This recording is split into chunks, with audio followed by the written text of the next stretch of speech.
October 31st, 2019. I am currently located in the study at the University of Florida, Levin College of Law, and Miss Yolanda Cash-Jackson is in Miami, Florida. So Miss Cash-Jackson, do you mind telling me your full name and where you were born?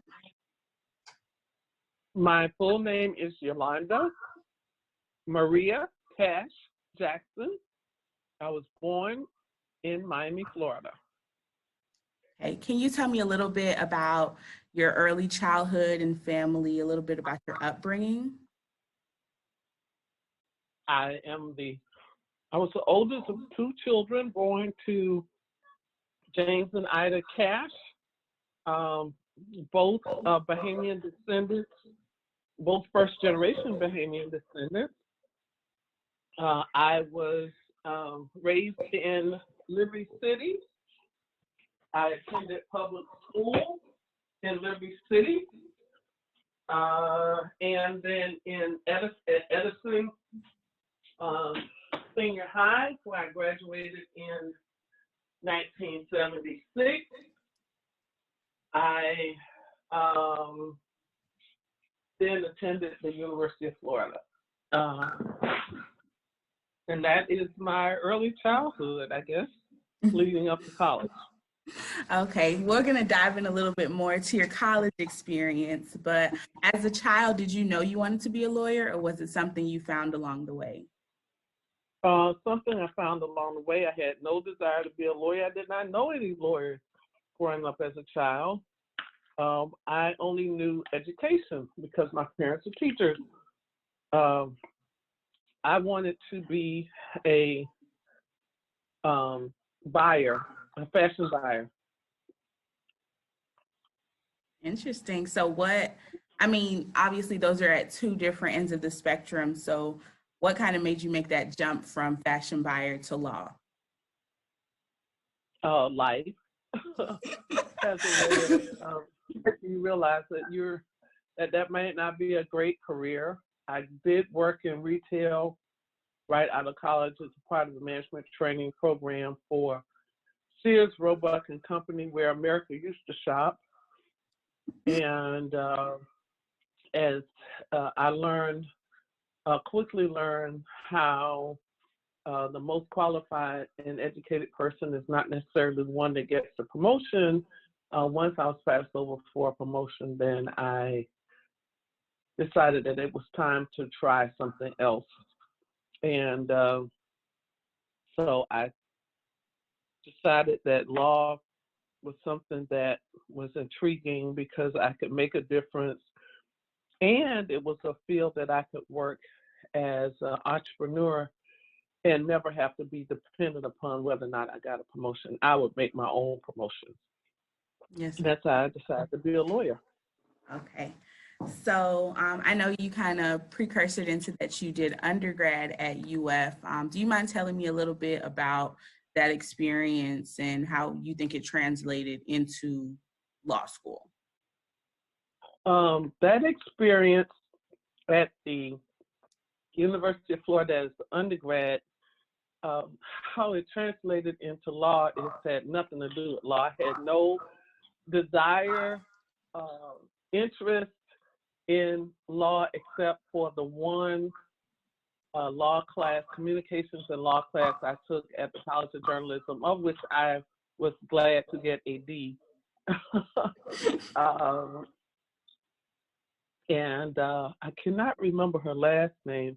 First name was Joanne. I cannot remember her last name, it just escapes me. But anyway, I took a communications and law class. And although it was very, very interesting, it was very, very hard. My undergrad experience at Florida, now I have come to appreciate the fact that it was very early in integration at the University of Florida. Starting there in '76, we probably had just seen the first full graduating class, large graduating class of African Americans in undergrad.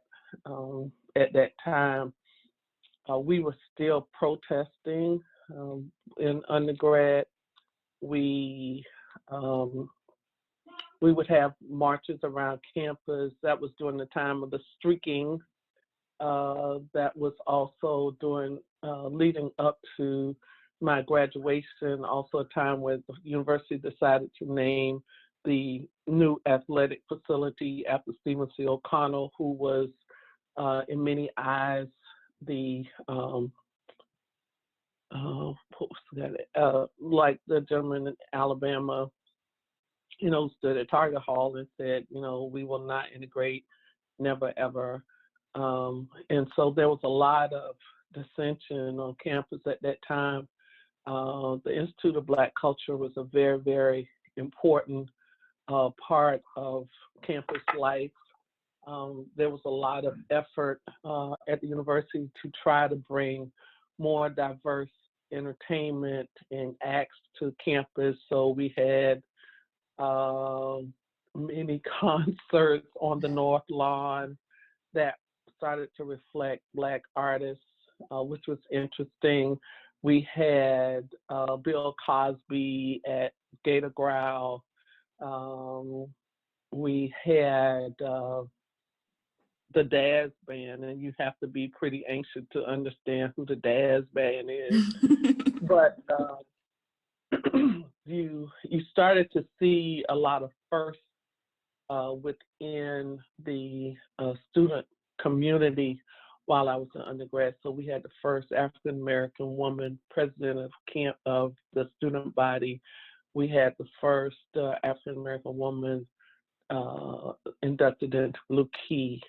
Although we had the first Black president of Blue Key and the first Black president, I believe, of the student government, we also had 2 Black drum majors. We had several Black cheerleaders. We had a Black, baton twirlers. So there was a lot of firsts. We had the first Black dean of the graduate school while I was an undergrad. So that was which made the undergraduate experience very, very interesting. We probably had, I think probably then about 1,500 undergraduate Black undergraduate students. People still wearing afros, and a very close-knit organization. People started to, the dorms were definitely integrated. Drinking age was 18. So Florida was, as an undergraduate, was an amazing experience. Oh, and we had a lousy football team. I think we were 0-10-1. But it made for an amazing experience. Many of us had not had the experience of actually cohabitating with white students. I can't remember which year the dorms actually integrated. I want to say it was 73. So we were very, very new coming in 76 to undergrad. And I think that, to your point, shaped my experience when I went to law school. I was not intimidated by the process of maybe being the only African American in a class like I was an undergrad. Right. That was shocking to me. Right. So by the time I got to law school, it was like, oh, it's 18 of us. So that's fine. It's so still actually, that there way. were 8. Yeah, it was 18 of us in our law school class. Actually, it was 19 and 1 flunked out. Lord. I mean, I can only imagine how overwhelmingly proud and happy those moments were for having all of the first Blacks. But I could also imagine how emotionally tolling it was. So do you think it had any type of emotional toll on you while you were in undergrad? Because obviously while Black people are thriving, it's at the cost, or some may say it's at the cost of white people. And the white people that are surrounding you may also say that it's at the cost of one of them not making it in, or you know what I'm saying? So how did you guys deal with it? It's interesting. So they had something called they had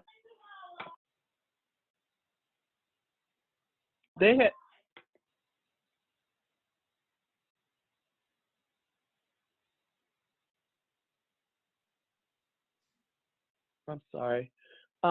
We had also something called a summer program, and it was a program to ensure that African Americans were enrolled in undergraduate programs. And so they'd have this program.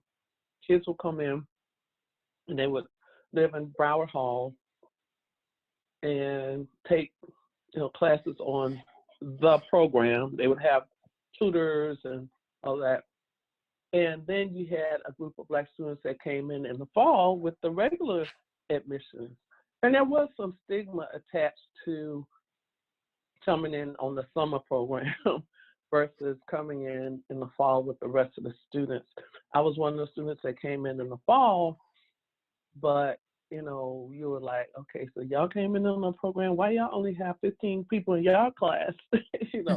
Why is that class all Black?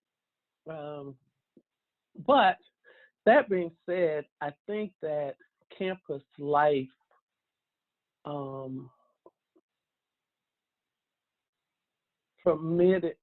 I think that the Black students at Florida created their own campus life. I mean, we went to church together.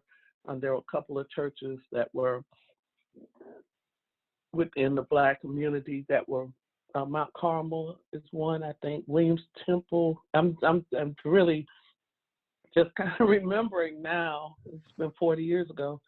And then there was some integrated churches like Crossroads Church of Christ that really embraced the idea of racial mixing and worshiping.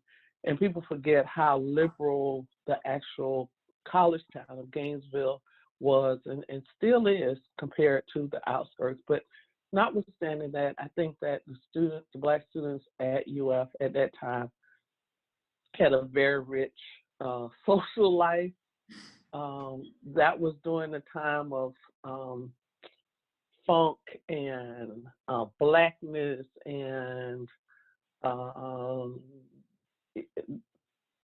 Black music.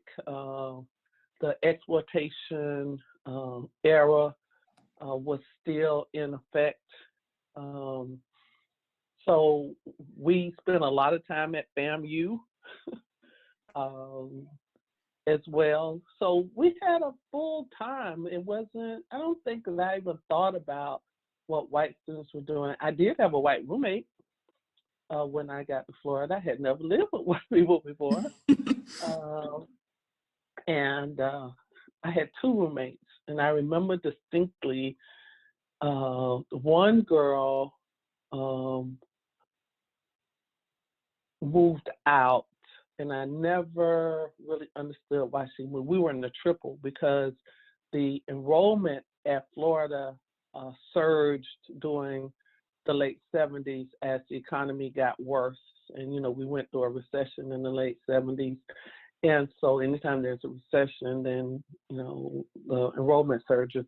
So they had to triple the freshman dormitory rooms. And one of my roommates moved out. The other one, I never forget her, Susan.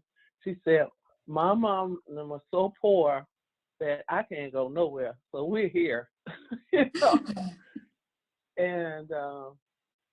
it was funny. We merged our different cultures. She was from Orlando. And in fact, when I was pledging Kappa Kitten, I was a Kappa Kitten, and she was like, the brother down the hall. I thought, what are you talking about? But so she got right into it too. So, right. I think that the experience may have been different. I think that we all that graduated from the University of Florida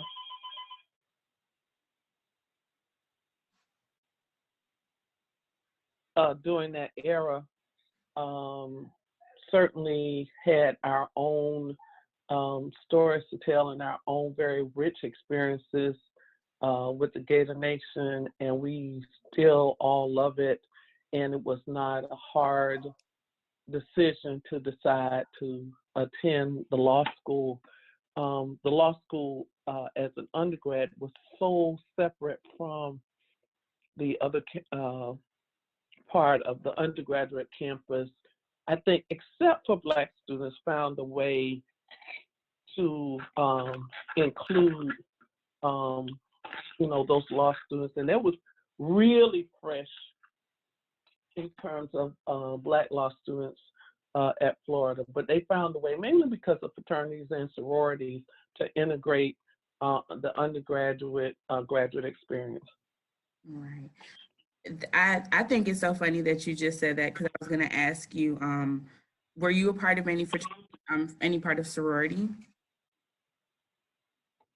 Yeah, so my mom was a Delta, my dad's an Alpha. So my dad was very upset with me because I decided to be a Kappa kid, freshman on campus. I told you I came in the fall, and the kids that had come during the summer had already kind of picked, what fraternity they were going to be a little sister for or whatever. And so I don't even know how I became a Kappa kid, but I did. And then as a junior, I became a member of Delta Sigma Theta sorority, which was, now I realize how early in the history of Greekdom on campus that was. I think we were the fifth line of Deltas. Wow. I think our original line started in '73, and we were on the quarter system then. And so part of the integration between undergraduate and graduate happened because of fraternities and sororities. But they were pretty new. And so even now, I feel like I'm the historian for the Kappas as well, because, you would have the lines on together, pledging together, and you were all in the library together, Library East, and you spent 9 weeks together. And in fact, how I decided to go to law school was because one of the assistant deans at the law school was a Delta, and that's who I confided in and helping me decide and giving me the process to apply for law school. I think, I don't know why, you just keep leading me to my next question. Oh. How did your process look while you were applying to law school? I know a lot of Black students particularly struggle with the LSAT. So how did you kind of handle that? Well, first of all, I remember I was a working student. I had been out of law. I had been out of undergraduate for 7 years before I applied to law school. So my application process was a lot different. I got passed over for the promotion 5 years into my job. I took about a year I took a couple of classes at Santa Fe because I had a really good time in undergrad.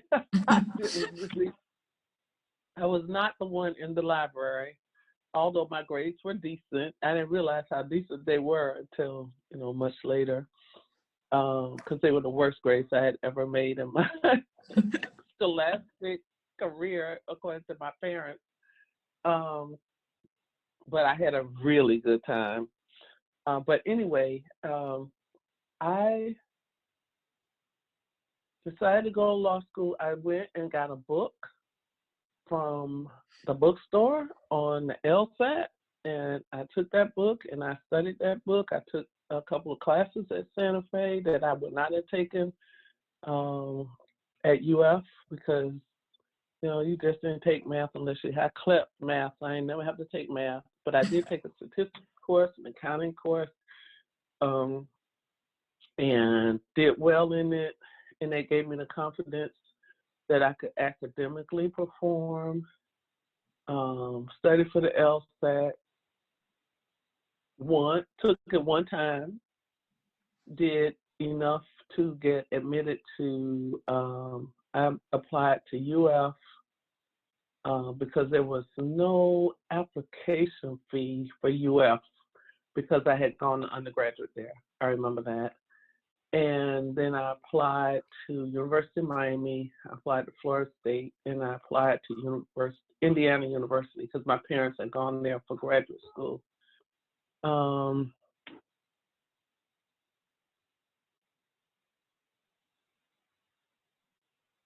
Hold on one second. I have a little issue. Hold on. No problem. Hey, so I just studied, took it. I got admitted to all Florida State. I still am in my feelings because they put me on a wait list. But It's okay. I decided, the same happened to me. yeah, so I decided to go to UF, and it just made sense because I lived there already. I had a boyfriend there that was also, coming back to finish his degree. And it worked out. Okay. So once you got to the law school, obviously it's a little bit further away from main campus. Like, how was the feel? What were things like here? Once again, my experience was different because I was already working. And in fact, I worked while I was in law school, which is the craziest thing I ever did. Because I had worked with Sears, I had arranged with the manager. I knew, like, the people that sold washers and dryers made a lot of money. So for the summer before I went to law school also had a program, by the way, for Black students, that if you went during the summer program, then you got a stipend. And it was a kind of prep program. So I did that. Interesting. I'm sure they don't have that anymore. I haven't heard of it. No, I think they called it MPLE. I think that was the name of it. I'd have to go back and look. But it was a program that allowed you to go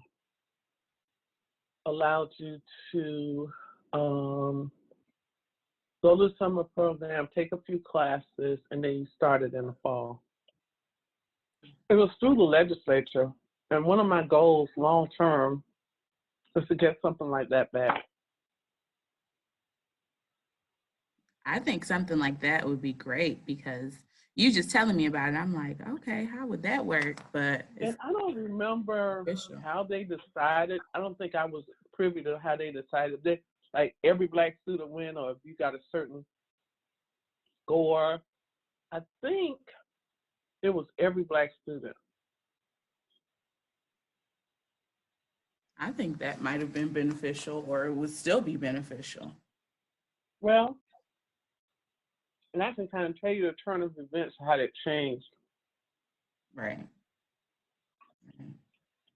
There was several things that didn't have anything to do with the university that I think caused that to change. But anyway, so we came in close, and of course we had 2 different sections. I don't remember the total number of the students. I think we might have total 400 students that came in. And that was before it was 11. It was just the University of Florida School of Law. We only had, I want to say maybe 2 Black professors. Did you have any relationships with them, and do you remember who they were? They weren't in that section. Oh. They weren't in my section. It was it was Professor Taylor. She was a Black woman. I never had her. She taught contracts. She was really tough, but I didn't have her in my section, thank God. I hated contracts. And there was Professor Nagin, I think. I think he taught constitutional law. I didn't have him in my section. I didn't have a Black professor while I was at Florida. Did any professors come in while you were there? Yeah. I have to remember because I came. I don't think so. Wow. I don't think so. But there was a black dean, assistant dean, oh Lord, Dean Reed. Okay. Did you have any interactions with her? He was there for a while, and then there was Mandy Barnes. I think that was her name. She was over in the maybe in admissions or student life or whatever they call it, and she's the Delta that I was telling you about. Okay. That I went and talked to about going to law school. Okay. So do you recall what section you were in? Oh, I mean, I was in a section with Dean Probert, Professor Probert, Patort, Professor D. Jones, which the D stand for everybody got D. Professor Twitchell, Mary Twitchell, and I think she had gone to Florida and like booked every class. She taught civil procedure. Wow. I had Dr. Warrack, who taught family law, which I never went to that class. As a matter of fact, when I showed up to take the test, he was like, "Hey, Mrs. Jackson." So I was like, "Yeah," because I took it my my last semester. Probert, Twitchell, Jones. I know I didn't have a black teacher. Wow. I can just tell you that. How were and then my evidence teacher was horrible. I remember that. Oh no, evidence is important. Well, I enjoyed law school. I got married in law school. Wow. My second year of law school, I got married. So my experience was not like that of a typical law student. I came to law school. I came to school every day at 7:00 in the morning, and that's when I studied until my class was, ready. And then I stayed in the library pretty much, in between classes studying. So when I got home, I could, be the newlywed wife. Right. My husband had a daughter that was with us at some points during my law school. So she went to class with me. She's now 36. Sometimes. It was a good experience. I mean, if you can imagine going to law school without the internet, because we didn't have that, without cell phones, because we didn't have that, you couldn't Google. I can remember looking for scholarships as a second career student. There weren't many, but I did find some in the library. And so I did get some. I got like a Clairol something scholarship for second career students. That's on my bucket list too, is to allow for some financial assistance for people who decide they want to go back to school after being out a certain amount of time. I mean, a long time. Right. I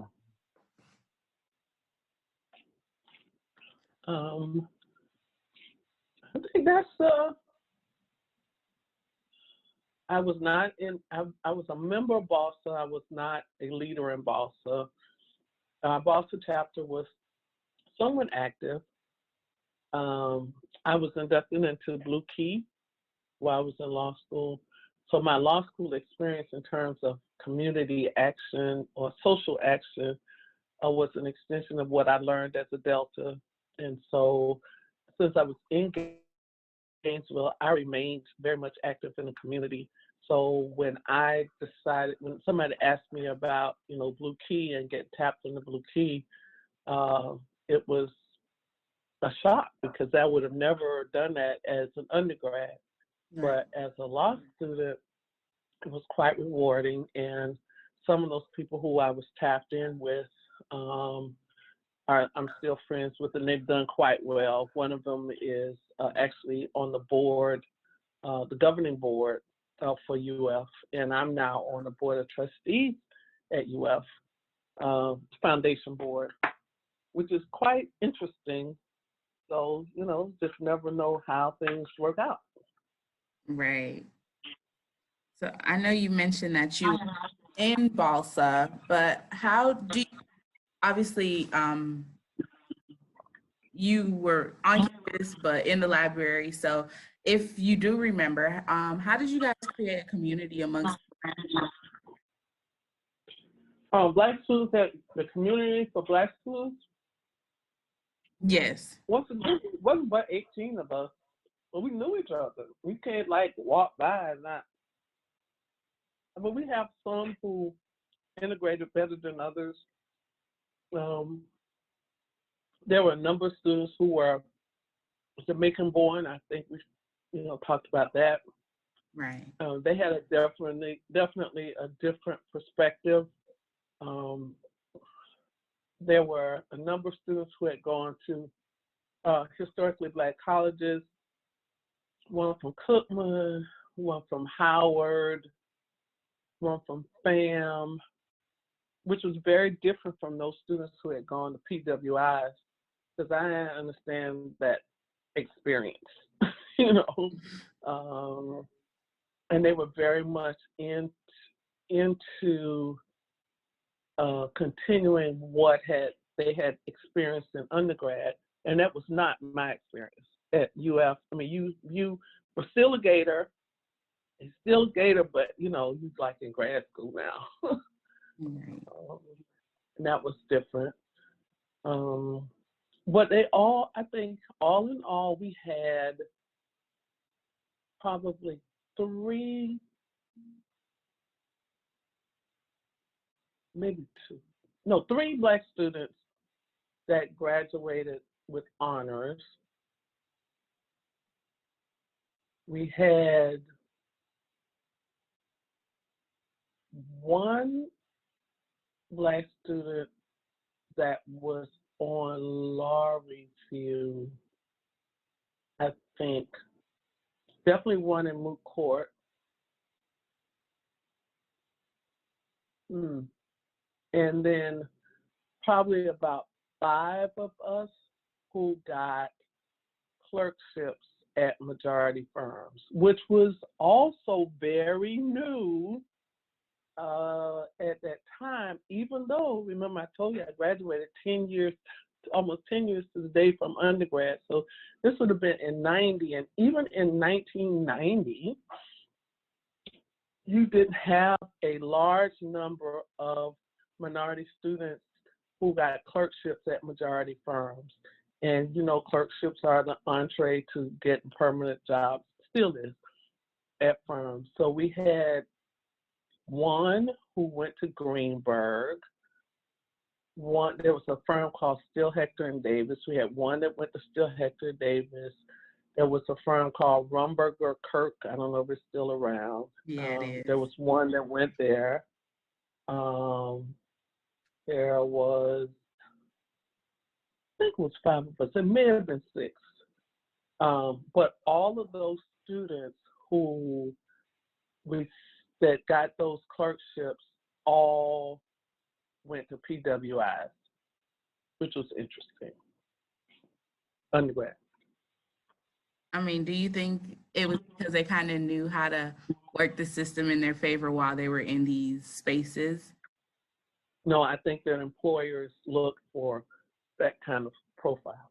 Oh, okay. Understood.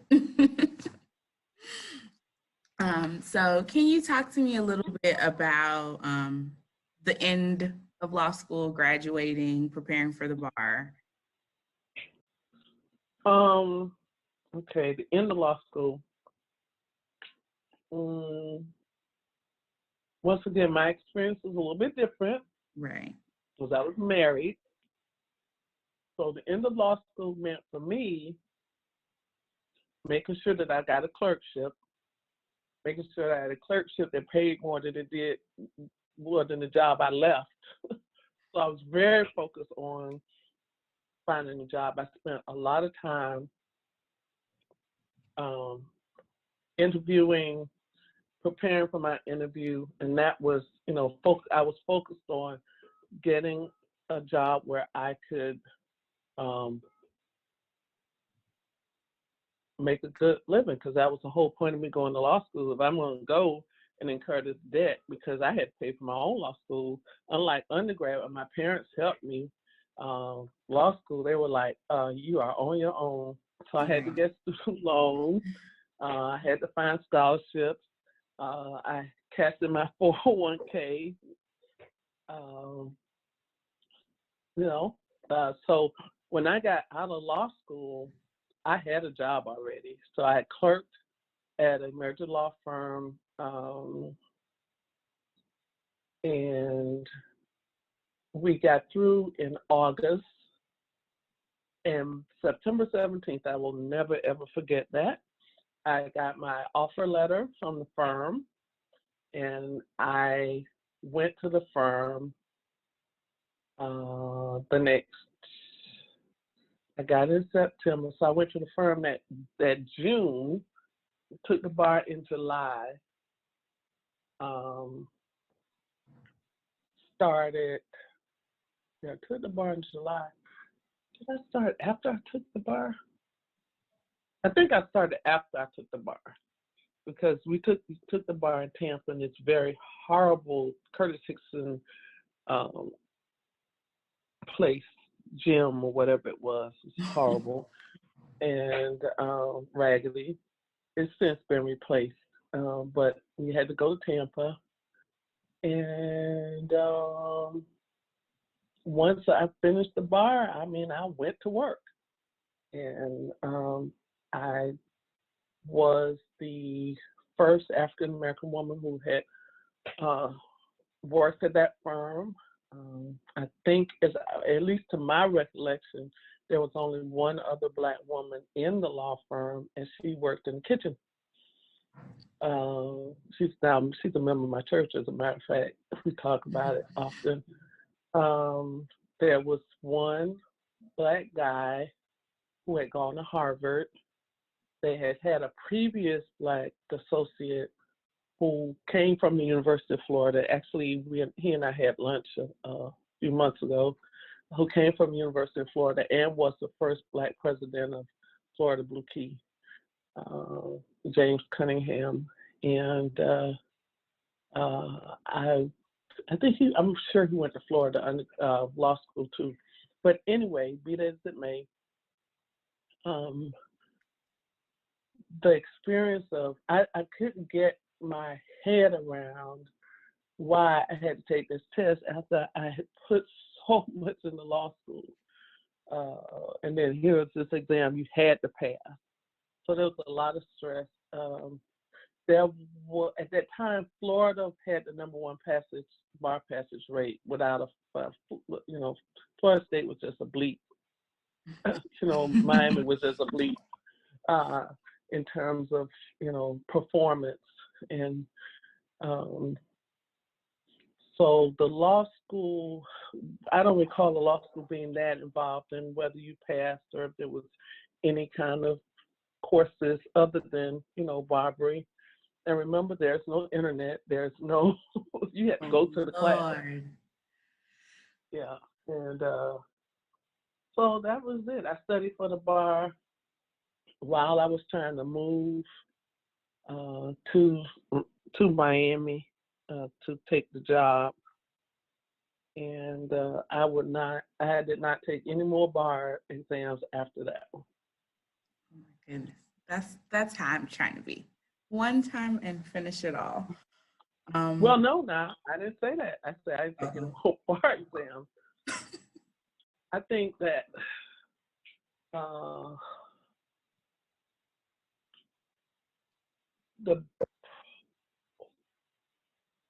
it was so common for Black students not to pass the bar exam the first time till there was not pressure. It was like, okay, you'll do it again. I don't think there was much of an expectation. I think we probably had maybe half of our class that didn't pass the bar exam the first time. And that's the entire class. Yeah, the 18 Black students sometimes. Wow. Yeah, it was a large number that did not pass. Well, I guess something. Most of them.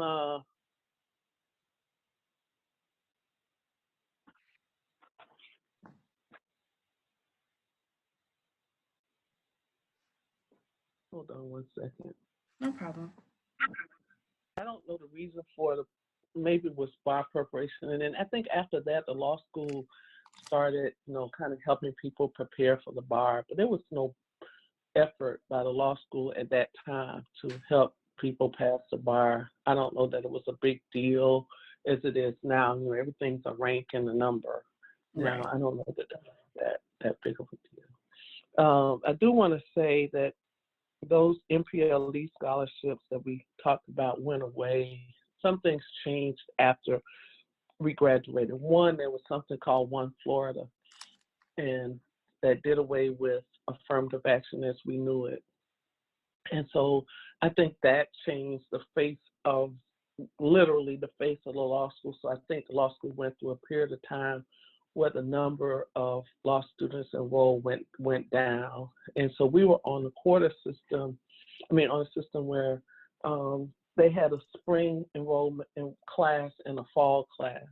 And so while we had 18 in our fall class, there was one person in the spring that was admitted to spring class. I don't know if they have two admission classes during the summer, but anyway, when there were a couple of things that happened.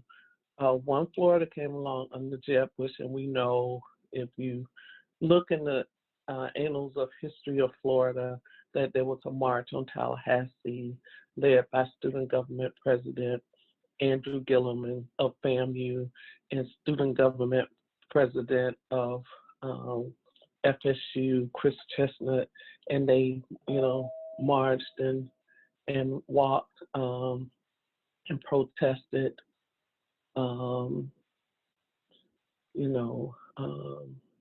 about the doing away with affirmative action.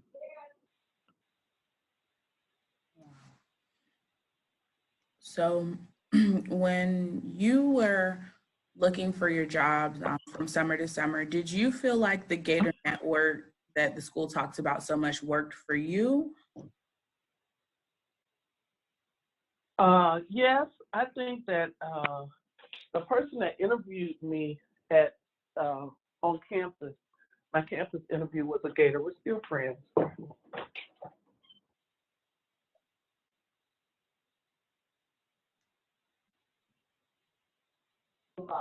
I'm sorry. No, you're fine. Yeah. So I think so. The Gator Network, yes. And the reason that I think that I got that interview was the same woman that I told you that I worked for as a family law attorney. She was a family law attorney in Gainesville. She was in the same class as the lady that interviewed me. And so the lady whose front law firm I worked at, she called her and said, hey, she's been clerking with me, kind of working part-time at my little firm, and I think she's great. She can write. She knows the computer, which was a big deal back then. And so she recommended me to be hired, and the rest is history. Wow.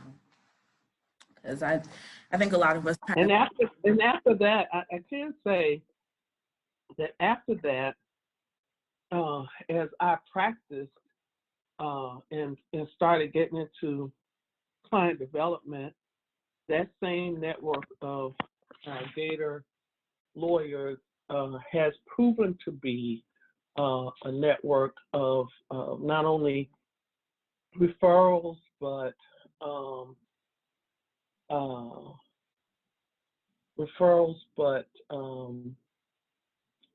clients.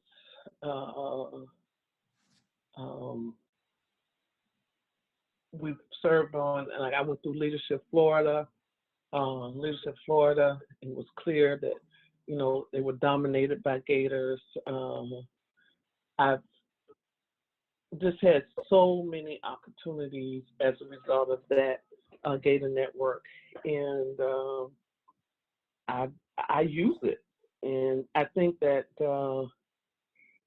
those people that decide to use it, it benefits. I think the thing that I'm troubled the most by, probably something that I've heard in the last few years, is this kind of woe is me attitude from Black law students, and, you know, kind of a very negative kind of experience, or suggesting that they're having a negative experience. And I want to say, you know what?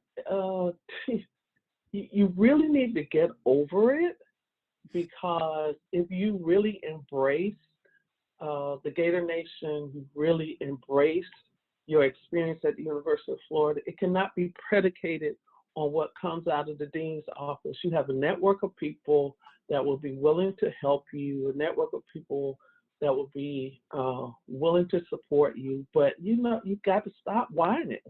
I really have been really disappointed in that. The job market is tough, but then I talk to students that attend, Black students that attend the law school, that don't do anything during the summer. Well, if you can't get a clerkship in the summer, you can do something. You can be, I went to a temp service and said, you know, can you place me in a law firm? You know, I can't type, I can't answer the phone. I think that's probably been the most disheartening part for me as a supporter of the law school. And I don't know if it's the law students or if it indeed is the administration. I think it may be a combination of both. Yeah, I think I agree with you. But I mean, do you have any advice for Black students who want to access a certain portion of the Gator Nation? I think that you got to get up off your rusty dusty. You can you can say, you know, I'm a Black law student, and so therefore I don't have, or therefore the activities are not there. You know, I've talked to students that have, say, a 2.7, and they feel like they're just a failure because they have a 2.7 and they're never going to get a job at a majority firm. And if they don't get that job at the majority firm, somehow they're a failure. Well, let me tell you, you are not. Advice is the more people that you get to know, that, and everybody's not going to take time for you. I have someone that I have known now for, I've been a lawyer for 30 years, for over 30 years. And when I reached out to them as a law student, they never returned my call. I'll never forget that. And now I'll return their call. You know? But I'm feeling my feelings about that. Have the tables turned. Yeah, not that I'm petty or anything like that. But I do return the calls. I just don't do it right away. I just think that you have to spend some time in organizations like the National Bar, going to some of the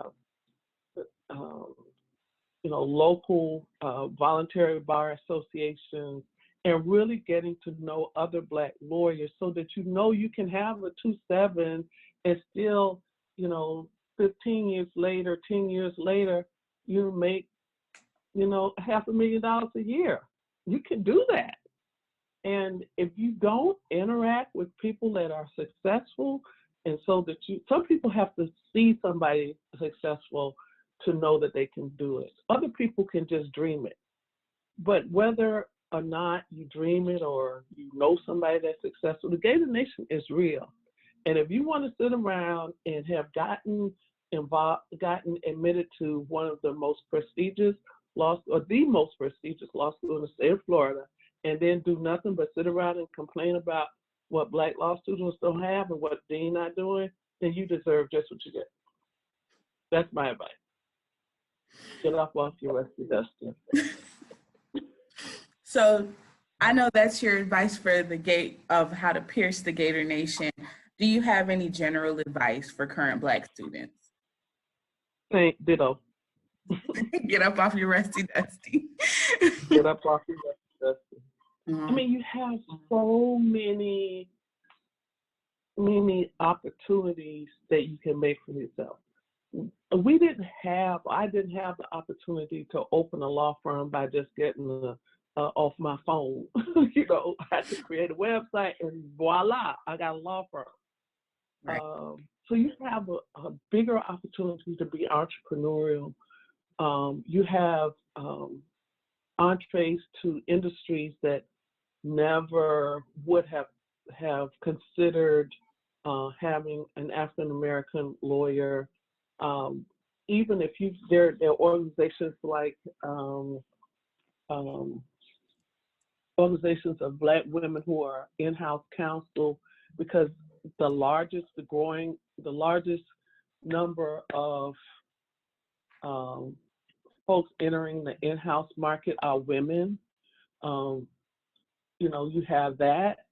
You have the chance to teach a lot more than you had back then. It's still very challenging, as we see at UF still is having a challenge in attracting talent. But you have so many more opportunities. My dad always wanted to be a lawyer. He told me that after I became one. But he didn't have the opportunity to become one because he just had to go to FAMU Law School, was the only law school, Black law school, that he could go to. And we have all these other opportunities. So and the need is so great. I think the other advice that I would say to Black law students, don't listen to this crap about there are just too many lawyers. There are not enough Black lawyers. We need more Black lawyers. We need more Black lawyers that are willing to do civil rights cases, but we also need more Black lawyers to do transactional cases or transactional work. We need more Black lawyers in securities fields. We need more Black lawyer judges. A lot of the judges that we have now are retiring. We need Black lawyers to be prepared and not be mediocre. I'm very passionate about that, and we have to figure out a way to get rid of the excuses, because the excuses are going to be there. So what do you think the most important part of what you currently do is? In terms of my job? Yes, ma'am.